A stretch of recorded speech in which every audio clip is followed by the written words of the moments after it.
Factory worker father? Breaking off the engagement. As soon as she said that, Edith, my mother-in-law, threw her coffee at my dad. Beside her, laughing, my father-in-law, John, made no move to stop Edith. Coffee stains quickly spread across the suit Dad had specially cleaned for this day. Fortunately, the coffee was lukewarm and there was no risk of a burn. I offered Dad a handkerchief in surprise, while Timothy frantically tried to clean his suit. While worrying about any injuries, Timothy scolded his parents, who just kept laughing. During this, Dad said nothing, simply stood up, pointed at them, and declared, "Then I'll just have to ruin your company." He said this in a voice I had never heard before, took my hand, and we left the house. Behind us, Timothy's shouts at his parents echoed, and soon he followed us. "I'm terribly sorry. I'll make sure my parents apologize later." "No need. It's over. We're cutting ties," he said somberly, patting Timothy on the shoulder. "My name is Penelope, a 26-year-old office worker. My family has a bit of a unique situation. I grew up without a mom. She passed away when I was young, and Dad raised me single-handedly. Despite being busy as a factory manager, he never missed a school event. He'd often rush back to work after these events, but I've always respected him deeply for it. During college, I dated Timothy, who was 2 years my senior. He was gentle, sincere, and popular at university. Despite knowing it was a long shot, I confessed to him, and he accepted. However, Timothy had his worries, mainly about his parents. He spoke of them only in vague terms, never delving into details. It seemed there was some conflict with them, but I didn't press, though it troubled me. Still, Timothy himself was flawless, so our relationship continued. He lived alone since starting university, but occasionally visited his parents. He'd return exhausted, clearly stressed about them. He always put me first, making him my pride and joy. I had always wanted to introduce him to Dad, the man I respected and my beloved boyfriend. I wondered how they would react to each other. One day, while on a date, we unexpectedly bumped into Dad. "Oh, Dad. Aren't you supposed to be at work? What are you doing here?" "Ah, Penelope. Just returning from a client." "And who's this?" "Oh, this is Timothy. We're dating." Dad, not usually stern but with a somewhat fierce look, can be misunderstood. Timothy was very nervous meeting Dad for the first time. "Nice to meet you, I'm Timothy. I am fortunate to be dating Penelope." Timothy greeted Dad quickly in a tense manner. Dad warmly accepted him, chatting and laughing with him. "So, you're Penelope's boyfriend. Don't be so nervous. Take good care of her." "Yes, I will. Thank you." As they continued talking, Timothy's nervousness faded, and they got along well. I was relieved to see the two most important men in my life getting along. I had worried about Dad's reaction, but he had to return to work. So we parted ways. After Dad left, I turned to Timothy, who seemed to be in a daze. When I asked what was wrong, he suddenly became excited. "That was really your dad, right?" I was puzzled by his unexpected words, but since it was the truth, I answered without hesitation. "Yes, that was my dad." "Is there something wrong with that?" "Right, that makes sense, that was him, huh?" He crossed his arms and seemed lost in thought for a while. Curious, I decided to ask him what was on his mind. "What are you thinking about so hard? Did you not like him?" "No way, that's not it. I do like him, but, well." His hesitant reply was all I got, and any further questions were evaded. I became anxious as he wouldn't tell me the reason. I wondered if, despite his words, he actually found it hard to get along with my dad. And so, I began to worry unnecessarily. A few days later, Timothy called me out, saying he had something important to talk about. Maybe because of the recent meeting with my dad, I felt unusually nervous as I went to our meeting spot. When I arrived at the cafe, he was already there. Through the glass, I could see him looking downcast. This deepened my anxiety, but I decided to act cheerfully anyway. As I entered the cafe and approached him slowly, I said, "Timothy, sorry, did you wait long?" I crept up behind him and spoke, tapping his shoulder, which startled him. "Penelope, you scared me." Startled, he caught his breath as he saw me. And I was surprised to see how much I had startled him. He had been that deep in thought. Sitting opposite the still gloomy him, I placed our order. His continued gloom only increased my anxiety. Desperate to hear what was on his mind, I spoke to him. "Hey, Timothy.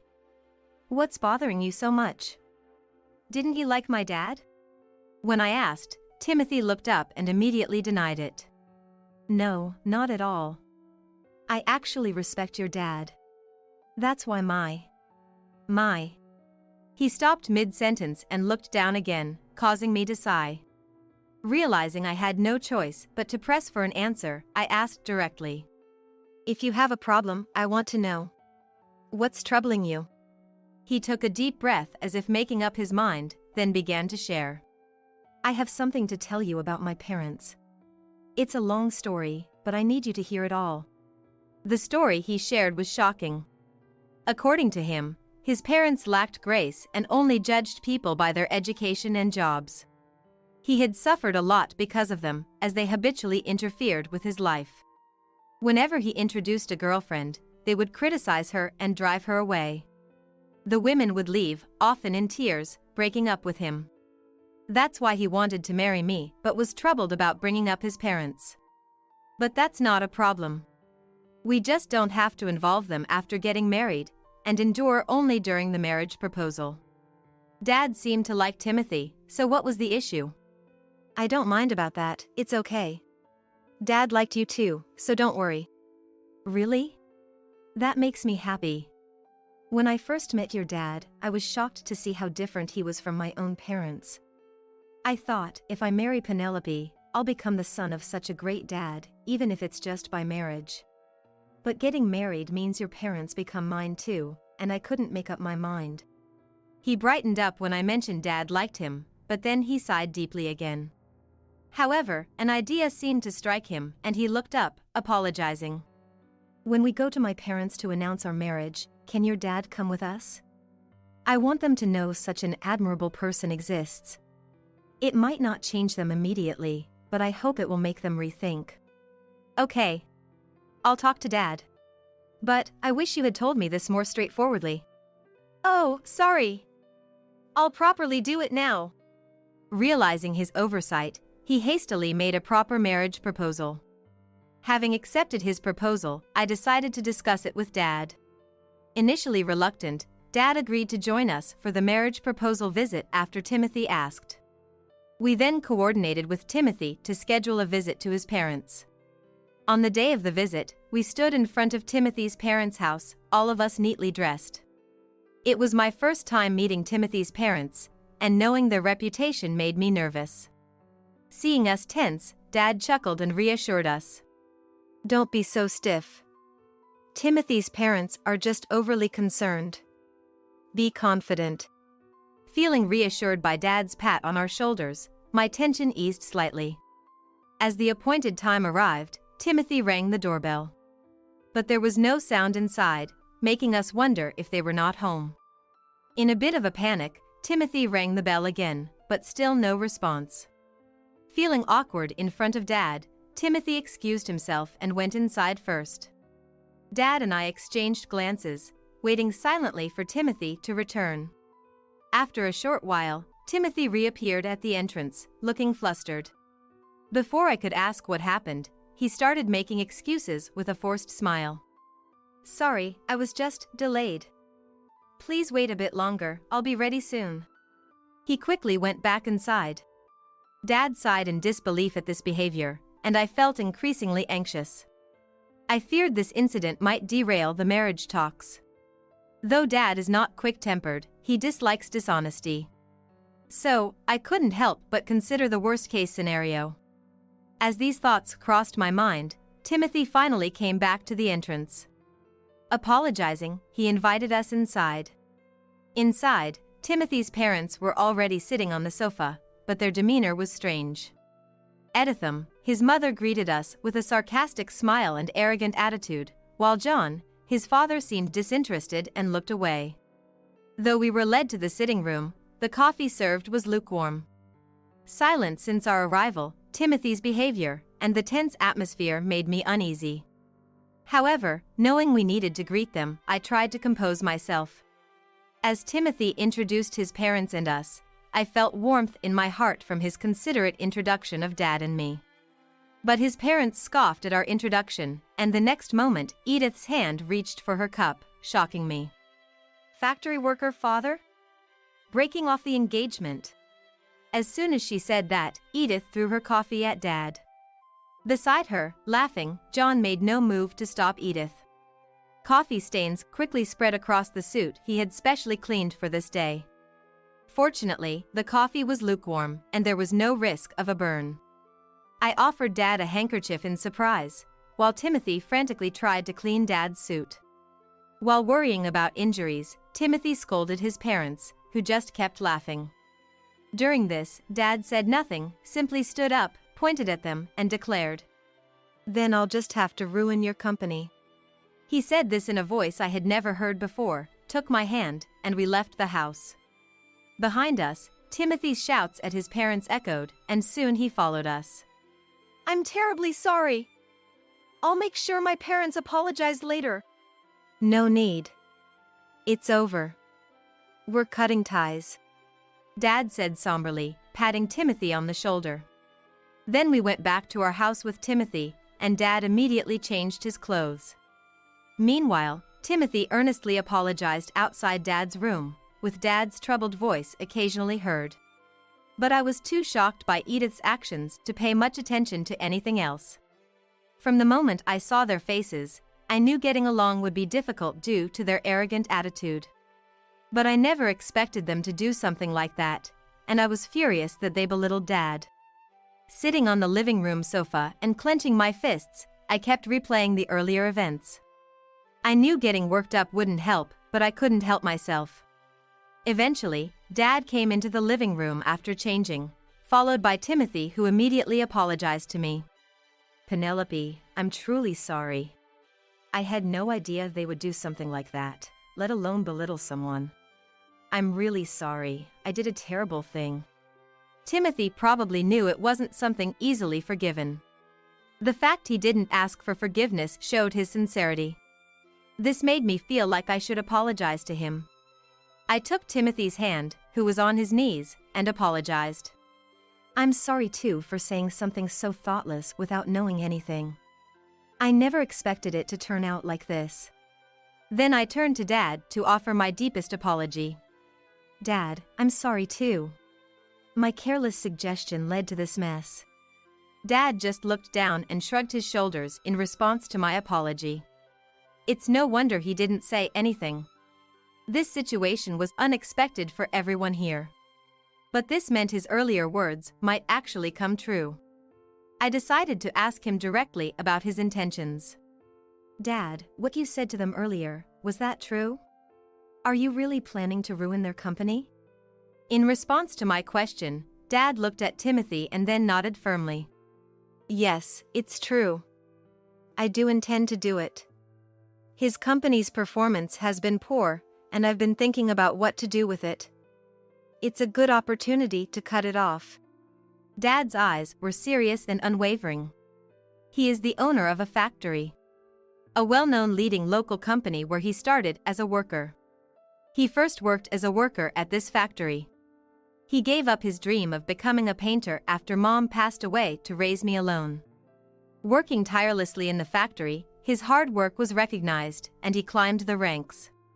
Eventually, he was favored by the previous president and promoted repeatedly. When the previous president, or rather, the former factory manager, wanted to retire, Dad was chosen to take over. The factory owns several subsidiaries, and one of them is managed by John, Timothy's father. This was revealed during the earlier greeting. John should have recognized this, but he failed to, as Edith acted first, before Timothy introduced him in detail.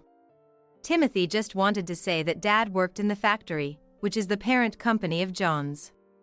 But Edith and John's prejudice led to this unfortunate situation.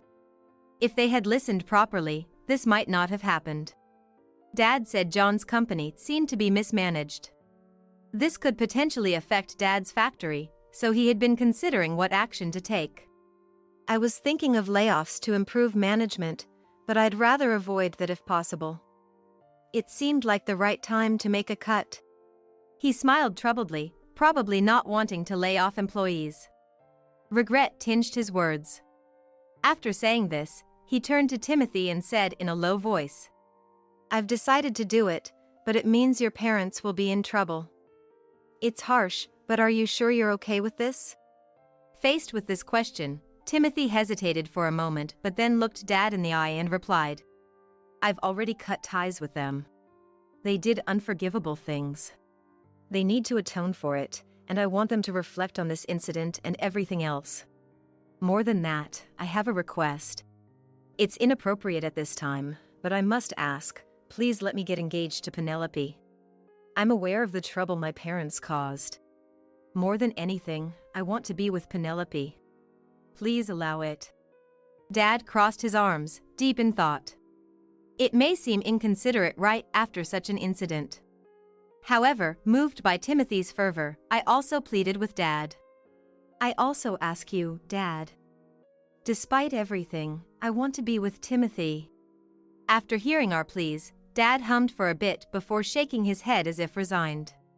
"If both of you feel the same, then it's fine. But there's a condition. Your parents are business owners, after all. I want to know what will happen to their employees. If you can't answer that, your marriage is off." Dad said this and sent Timothy out, not even glancing at me before returning to his room. A few days later, Timothy came with a plan regarding John's company's employees. He had promised Dad beforehand and was discussing it when I returned from work. Apparently, Timothy had listed potential new jobs for all the employees and was showing it to Dad. "So, I would like to ask, albeit presumptuously, for these employees to transfer to your company. I hope to support their employment there, contributing to the business's growth." Timothy was earnestly requesting Dad to hire them. "And I know it's selfish, but I would like to join the company too. I'll work without salary until their work stabilizes and shows results. I want to compensate for the shortcomings with my work and salary. Once that's done, I'd like to marry Penelope." Timothy seemed to blame himself for the company's downfall. He wanted to work hard as a lubricant in the situation. I was just learning now that our marriage would be delayed, but it seemed unavoidable. "Welcome back, Penelope. You heard, right? I'm sorry for deciding something so important on my own. But I couldn't be happy just myself." "That's too much, Timothy. Dad, let me join the company too. I'll work alongside Timothy, so please accept his proposal." As I said this, Timothy tried to stop me. But I refused to back down and desperately begged Dad. While we were doing this, Dad remained silent. But after our repeated pleas, he finally unfolded his arms and quietly nodded. Meanwhile, Timothy's parents hadn't apologized yet. Dad had been waiting these past days, but that was coming to an end. "Time's up," he muttered, beginning preparations to take over John's company. Time passed, and John's company finally collapsed. Then, Timothy received a furious call from his parents, and the three of us were summoned to their house. When we arrived at their home, it was crowded with people. They were all protesting the company's collapse, shouting angrily. John probably hadn't explained anything to the employees. By calling us there, it seemed they intended to shift their own blunders onto us. As soon as they spotted us, they began pointing and accusing. "Look there! They're the cause of everything, not me. They destroyed the company, not me. It's true. Especially that woman, she seduced our son and ingratiated herself with his father. We're the victims here. So stop making such a fuss." As Timothy's parents ranted, trying to deflect from themselves. Although he got angry with his parents saying whatever they want, he was trying to soothe the protesting crowd. Please wait, everyone. Yes, my father's company collapsed, but it's because of those two. And I've arranged job placements for all of you. Please hear me out. The crowd gradually quieted down, and they began listening to us. Timothy read out each person's name, informing them of their next job. The former employees, who realized that they won't get laid off, seemed relieved. After announcing everyone's new positions, Timothy's parents started causing a scene. Hey, Timothy. What about us? Why ignore us? Tell us our job placements. If you do, we'll forgive that man and even approve your marriage to that woman. Ignoring their wailing, Timothy began explaining the circumstances of the company's downfall. The former employees, who realized that they won't be laid off, seemed relieved. Which is why I'm truly sorry for the trouble. Thanks to our generous president, your jobs are saved. Please, let's start anew without anger. Turning to Dad, Timothy gave an expression of gratitude. We've caused so much trouble. Thank you for indulging our selfishness. I promise to work diligently. The former employees, moved by Timothy's actions, also appreciate to Dad. Amidst this, his parents were the only ones dissenting. Don't be fooled. That man destroyed the company, and she instigated it. Face reality. You've lost your jobs because of them, right? Just because they've helped you now doesn't mean you should lose sight of the truth. Despite their desperate appeals, no one paid any attention to Timothy's parents. Especially after hearing the whole story from Timothy earlier. Even Dad ignored their words. As the former employees looked on, hoping for reassurance, Dad told them that he would inform them of the details later, which brought voices of relief. The employees left the house. Once everyone was gone and it became quiet, Timothy's parents started complaining about how they couldn't live anymore. The company's collapse means we'll lose this house, which was the collateral. Yes, exactly. Where are we supposed to live now? Timothy sighed in exasperation at his parents, who were determined to blame us. It's obviously your own fault. Maybe it's time you learned a bit of self-reflection. He rebuked them, but it seemed they had no intention of listening. Unable to bear it anymore, I finally burst out in anger. After all the trouble you've caused Timothy, getting carried away because you were business owners.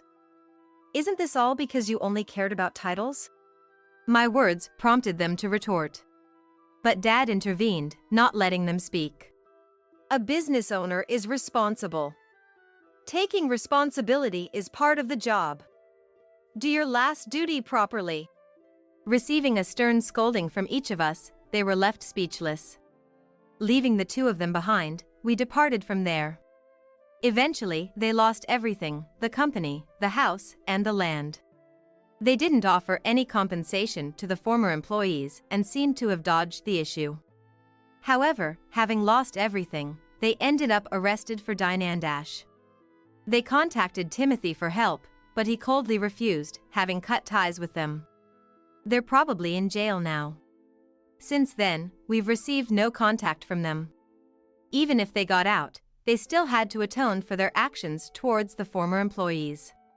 Timothy and I quit our jobs and joined Dad's company. For the first few months, we lived off our savings and worked without a salary, as promised. One day, we met some of the employees from Timothy's parents' company.